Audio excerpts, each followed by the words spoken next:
Good morning, শুভ সকাল। কেমন আছেন আপনারা সবাই? নিশ্চয়ই খুব ভালো আছেন, আমিও খুব ভালো আছি। আজ সোমবার, আরও একটা নতুন সপ্তাহের শুরু। ঘড়ির কাঁটা 6:10 ঘরে। উঠেছি 6:45 সময়।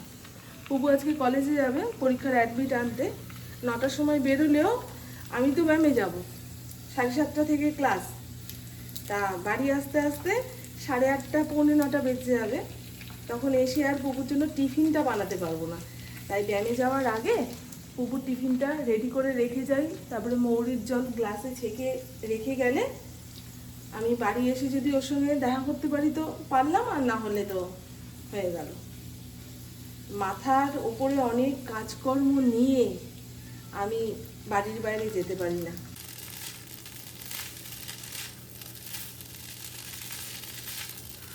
এই বাসনগুলো ধুয়ে রেখে যাই, এঁঠো হয়নি। এই প্লাস্টিকের কৌটোর মধ্যে আলু পেঁয়াজ কেটে রেখে দিয়েছিলাম। এই ছোটো প্লেটটার মধ্যে কারি পাতা, মানে সব কিছু একদম রেডি করে না রাখলে ঝটপট আর টিফিনটা বানাতে পারতাম না, বুঝেছেন? আর এই বাসনগুলো যদি এঁঠো বলে এই সুজাতার বাসনের গামলার মধ্যে দিয়ে দিই, তাহলে আরও বাসন বেড়ে যাবে। গরম ভাব বেরিয়ে গেছে। পুকু বেরোনোর আগে আমি চলে আসব মনে তো হচ্ছে। আর এখানে মিষ্টির জল ছেঁকে ঢাকা দিয়ে রেখে গেছি। আজকে আর ছাতা নিলাম না, জানেন? এই সকালের মিঠে রোদটা গায়ে লাগলে ভিটামিন ডি এর অভাব পূরণ হবে। আর ছাতা ধরে আমি হাঁটতেও পারি না, তাই থাক। ফরিনকে দেখিয়েছি আপনাদের?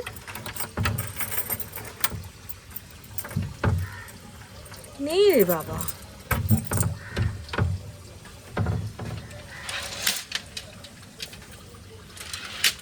মারাত্মক রোদ্দুর উঠেছে গো। আমি প্রায় আমার যোগব্যায়াম ক্লাসের কাছাকাছি চলে এসেছি। পুকুর কলেজে আসা যাওয়ার টাইম ধরে যদি আমি ভাবি এখানে ভর্তি হব সেখানে ভর্তি হব, তা মনের ভেতরটা না খচখচ করে।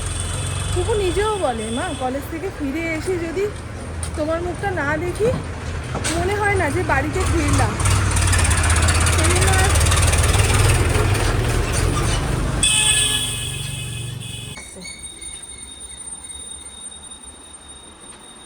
শ্বাসকষ্ট হচ্ছে। পাখাটাও ঘুরছে না, জানো, নিচের ঘরের।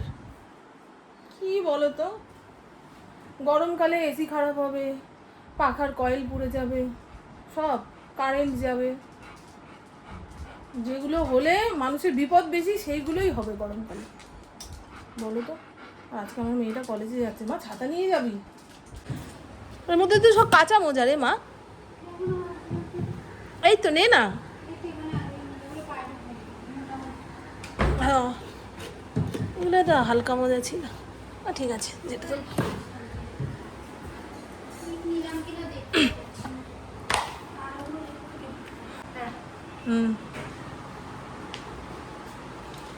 মাথায় বেশি রোদ লাগাবি না মা, মাথাটা তো ঘুরবে, সামনে পরীক্ষা।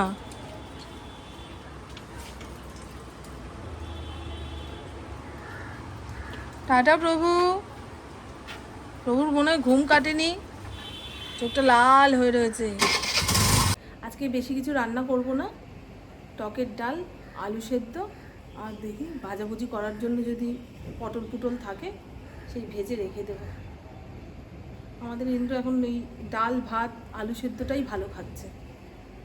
অল্পের মধ্যে গল্প করলে খাটনিও কম, পেটটাও ভালো থাকবে। কালকে মাংস খেয়েছি, আজকে হাবড়ে জাবড়ে রান্না করলে হবে বলুন তো? ওই ঝাড়ুদার মাসি গেটের সামনে দাঁড়িয়ে রয়েছে। ইন্দ্রকে জিজ্ঞাসা করলো, এখানটা ঝাড় দিয়ে দেবো? ঝাড় দেওয়া গো, কালকে সুভাষদা পরিষ্কার করে দিয়ে গেছে বাড়ির আশপাশ। প্রথম একদিন এসে বলছে, বৌদি তোমার এই জায়গাটা একটু ঝাড় দিয়ে দেবো। আমি দাও, তা ঝাড় দিয়ে 20 টাকা নিয়ে চলে গেল। এখন মাঝে মধ্যে ডোরবেল বাজিয়ে ডাক দেবে, ও বৌদি এই জায়গাটা ঝাড় দিয়ে দেবো, মানে পরিষ্কার জায়গা তাও ঝাড় দিলে 20 টাকা পাবে। আমার এরকম একদম ভালো লাগে না। বিনা কারণে অকারণে কাউকে পয়সা দিতেই আমার গায়ে লাগে। কারণ পয়সা রোজগার করতে অনেক খাটনি, তুমি খাটনি করে নাও, পরিশ্রম করে নাও, দিতে রাজি। যারা ওই রাস্তাঘাটে হাত পেতে ভিক্ষা করে, অতি বয়স্ক মানুষ কিংবা প্রতিবন্ধী না হলে আমি তাদের একটা টাকাও দিই না। এটা শুনতে খারাপ লাগলো, এটাই সত্যি। যাদের কাজ করার ক্ষমতা আছে তারা যদি হাত পেতে ভিক্ষা করে, ওই ভিক্ষা পেতে পেতে না সমাজে ভিখারির সংখ্যা বেড়ে যাবে, বুঝেছেন? আমাদেরও সতর্ক হতে হবে। একমাত্র বয়স্ক প্রতিবন্ধী ছাড়া আমি কাউকে দিই না। আর যারা কিছুর পরিবর্তে টাকা নিচ্ছে তাদের দিই।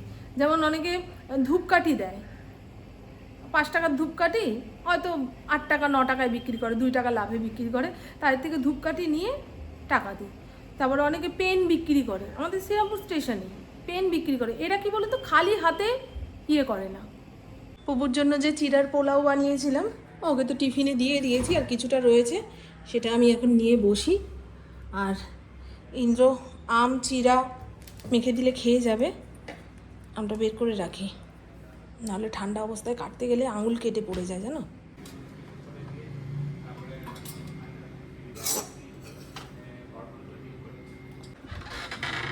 ও মা, ঠান্ডা লাগছে। আমাদের নিচের ঘরের এসিটা নতুন তো, এত সুন্দর তাড়াতাড়ি ঘর ঠান্ডা হয়ে যায়। ওপরের ঘরে এসিটা সার্ভিস করতে হবে। ঘেমে নে একাসার হয়ে গেছি, আজকে আর ঘর ঝাড় দিতে পারিনি।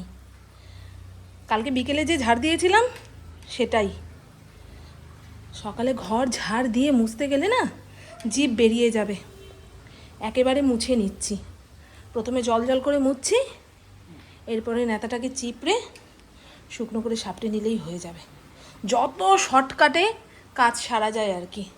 ইন্দ্র খেয়ে বেরিয়ে গেছে, আর আমি ভাতের এতে চাল ধুয়ে, তারপরে বাটির মধ্যে ডাল ধুয়ে চাপিয়ে রেখেছি। স্নানটা করে এসে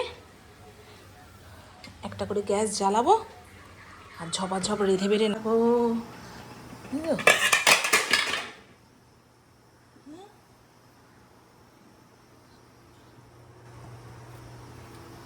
গ্যাসের উপরে কিছু বসিয়ে দিয়ে অন্য কাজ আর সারতে পারি না, জানো। নয় পুড়ে যাবে, নয় শুকিয়ে যাবে। বাবা, স্নানের পরে কপালে সিঁদুরও ছোঁয়াইনি, চুলে চিরুনিও দিইনি। তাই তো রান্নাবান্না শেষ হয়ে গেছে, এবারে পাখার নিচে বসে চুলটা শোকাবো। মাথায় ভালো করে জল ঢেলে স্নান করলাম, নাহলে ভেতরটা অস্থির অস্থির লাগছে, মাথা ঘোরাচ্ছে, সেই ওয়াক উঠে আসছে। সে যাই হোক, চলুন, আমার রান্নাবান্না কমপ্লিট। রান্নাঘরটা একটুখানি পুছে নিলেই ব্যাস হোটেলে তালা দিতে পারবো। আর দেখুন না, আলু সেদ্ধটাকে ওই শুকনো লঙ্কা ভাজা দিয়ে চটকে হাতে করে মাখলাম না। পুপু যদি 4টে 4:30-এর মধ্যে চলে আসে, তাহলে ওকে কিছু না কিছু দিয়ে তো খেতে দিতে হবে। একটুখানি আলু ভাতে রাখবো, আর হাতে মাখা আলু ভাতে বেশিক্ষণ ভালো থাকে না, টক টক হয়ে যায়, গন্ধ হয়ে যায়। সেই জন্য তেলের মধ্যে একটুখানি পেঁয়াজ, কাঁচা লঙ্কা, টমেটো ভালো করে ভেজে নিয়ে, একটুখানি জিরেও ফোড়ন দিয়েছিলাম, সমস্তটা ভালো করে ভেজে নিয়ে সেদ্ধ আলুটাকে চটকে এর মধ্যে দিয়ে একটু ভাজা ভাজা করে নিচ্ছি। ভাজা ভাজা করে নিলে থাকবে। আর রাতে পান্তা ভাত খাবো। ইন্দ্র বলছে কিচ্ছু রান্না করতে হবে না, দই দিয়ে খেয়ে নেবো ভাত। আমি বাবা, আমি তো দই দিয়ে খেতে পারবো না গো, আমি দই দুধ এই সমস্ত দিয়ে ভাত খেতেই পারি না। সবার বাড়িতে এখন দই দিয়েই ভাত খাওয়া চলছে, সবাই না, আবার যারা অনেক অনেক পদে রান্না করে খাচ্ছেন এই গরমে, তারা আবার রেগে যাবেন আমার উপরে যে কি বলো মামন, এই পোড়া গরমেও আমাদের হোটেল বন্ধ নেই, আমরা 50 পদে রেঁধে বেড়ে খাচ্ছি। আমার শরীরে তেল আছে, খান, রান্না করুন, নিজে বাঁচলে বাপের নাম ভাই। আমি মরে গেলে 2 দিনও কেউ কাঁদবে না। তাই একদম উঠে উঠে আসবে, তখন নামাবো, ভালো লাগবে খেতে। আর এই দেখুন বন্ধু, দাঁড়ান হাতা দিয়ে নাড়িয়ে দেখাই, এই হলো পাতলা করে আম দিয়ে মুসুর ডাল। ও গরমে টকের বাহার, এই আম ডালটা গলা দিয়ে নাববে আর ভেতরটা শান্তি হবে। আম একদম চটকে পটকে দিয়ে দিয়েছি। এই হলো, গরমে একটুখানি তেতো খেতে হয়, তা উচ্ছে ছিল, উচ্ছে কুমড়ো ভেজে নিয়েছি, আমি আর ইন্দ্র খাবো, পুপু খায় না। এখানে 1 হাঁড়ি ভাত, কি চালের মাপ নিলাম কে জানে, 1 হাঁড়ি হয়ে গেল। আমি না একদিন চাল ভুলভাল নিই গো জানো। আর এই হলো পাঁপড় ভাজা, ডাল ভাতের সঙ্গে একটু পাঁপড় ভাজা হলে ভালো লাগে। লিজ্জাত পাঁপড়টা এই আজকে শেষ হলো, আবার ব্লিঙ্কিট থেকে আনাবো। আমার লিজ্জাত পাঁপড় খেতে খুব ভালো লাগে, খুব ভালো লাগে। লিজ্জাত পাঁপড়, মাধুরী পাঁপড়, এগুলোর যেন আলাদাই স্বাদ। চলুন বন্ধু, আমার ফড়িংকেও খেতে দেবো বলে ওই ভাত ঠান্ডা হতে দিয়েছি, তাড়াতাড়ি খাইয়ে দেয় নিয়ে ঘরে ঢুকিয়ে দিই, ওরও জিভ বেরিয়ে যাচ্ছে গো। চলুন বন্ধু, মাথা ভীষণ যন্ত্রণা করছে। আর ওই যে 1 গামলা জামা কাপড় হাতে কেচে মেলে দিয়েছি, শুকিয়ে যাবে বিকেলের মধ্যে। আবার সন্ধ্যের পরে জামা কাপড় বাইরে রাখতে নি, বলো তো, না শুকালে এই ভেজা জামা কাপড়গুলো রাখবো কোথায়? এই যে সব জামা কাপড় এদিক দিয়ে মেলে দিয়েছি, দেখেছি রোদ্দুরটা, ও আমাকে দেখতে বিভৎস লাগছে, আমাকে না দেখে রোদ্দুরটা দেখুন, দাঁড়ান ব্যাক ক্যামেরায় দেখাই, পুরো গনগন করছে চতুর্দিক। এই দেখুন, রাস্তাঘাটে জনপ্রাণী নেই, কুকুর বিড়ালগুলোও যে কোথায় লুকিয়েছে, খাবার দিয়ে ডাকলে ওরা আসবে না, এই রকম। গুড ইভিনিং, শুভ সন্ধ্যা। ঘড়ির কাঁটা 6:30 ঘরে।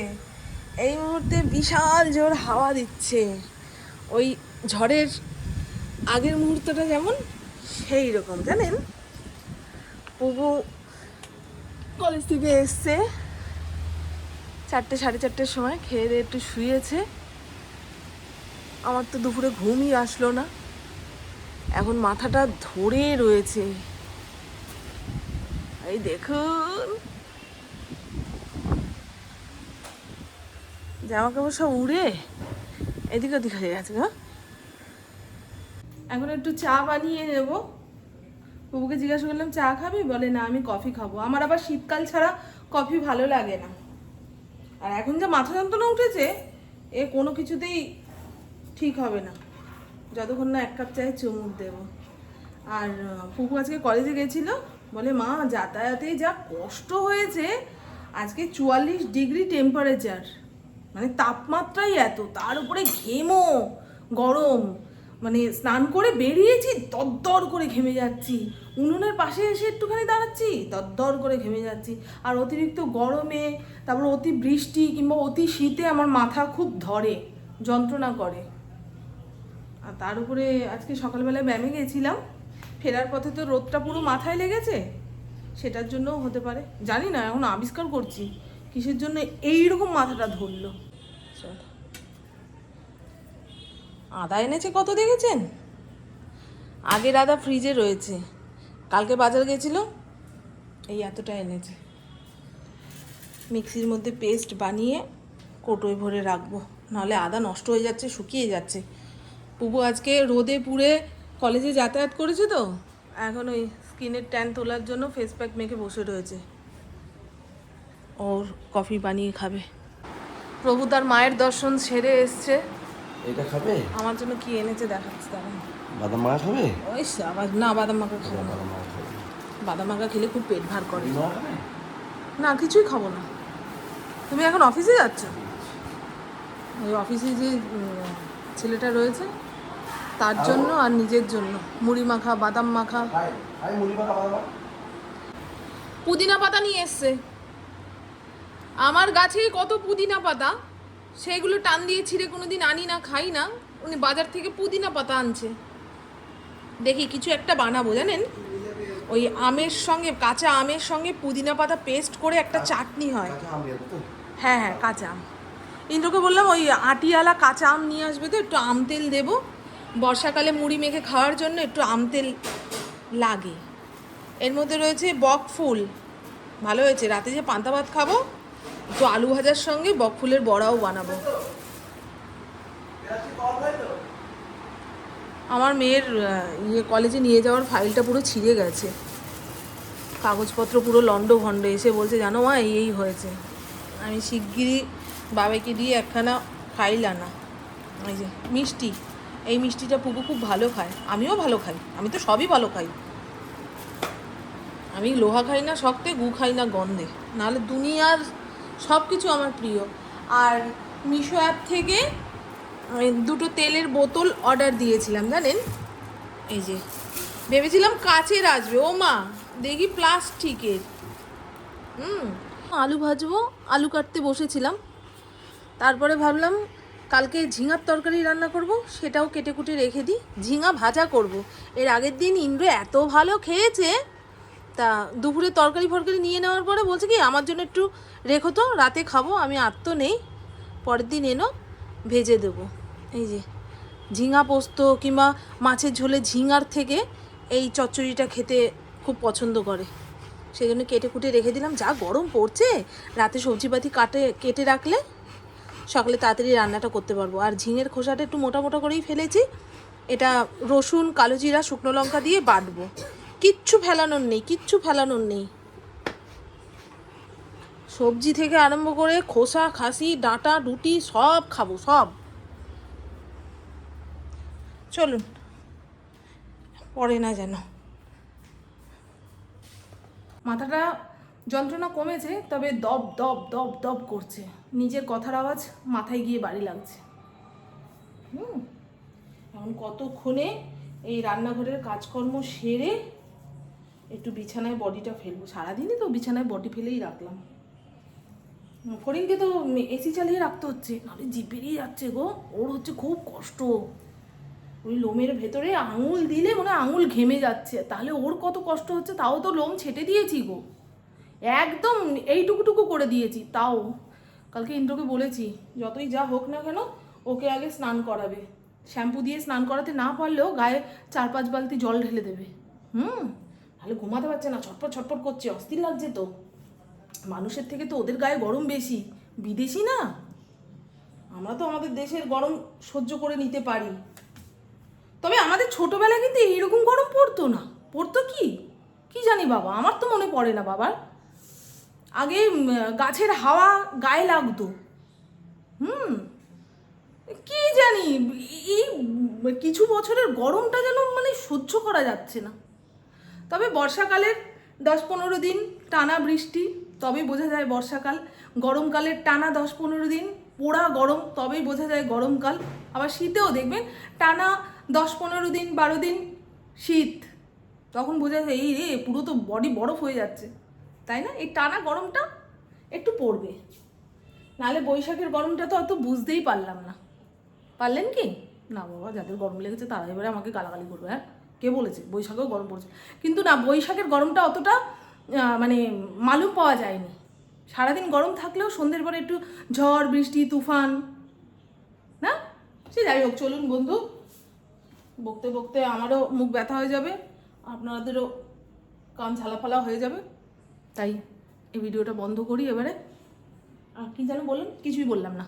তো চলুন বন্ধু, আমার বকবক আজকের মতন এইটুকুই। আপনারা সবাই খুব খুব খুব ভালো থাকবেন, নিচে শরীরে খেয়াল রাখবেন, সুস্থ থাকবেন, আর অল টাইম স্মাইল করতে হবে। টাটা, খুব ভালো থাকবেন, বেশি বেশি জল খাবেন, প্রচুর পরিমাণে জল খাবেন। শুধু জল খেতে না পারলে একখানা বাতাসা মুখে দিয়ে মুখটা মিষ্টি হয়ে যাবে, তারপরে জল খাবেন। আমি তো শুধু জল খেতে পারি না গো, ট্যাঙ্কি ফুল হয়ে যায়, পেটের সব জল গলা দিয়ে বেরিয়ে আসতে চায়, এরকম হয়। তবে জল খাওয়া তো খুব জরুরি, এত বড় শরীরটা।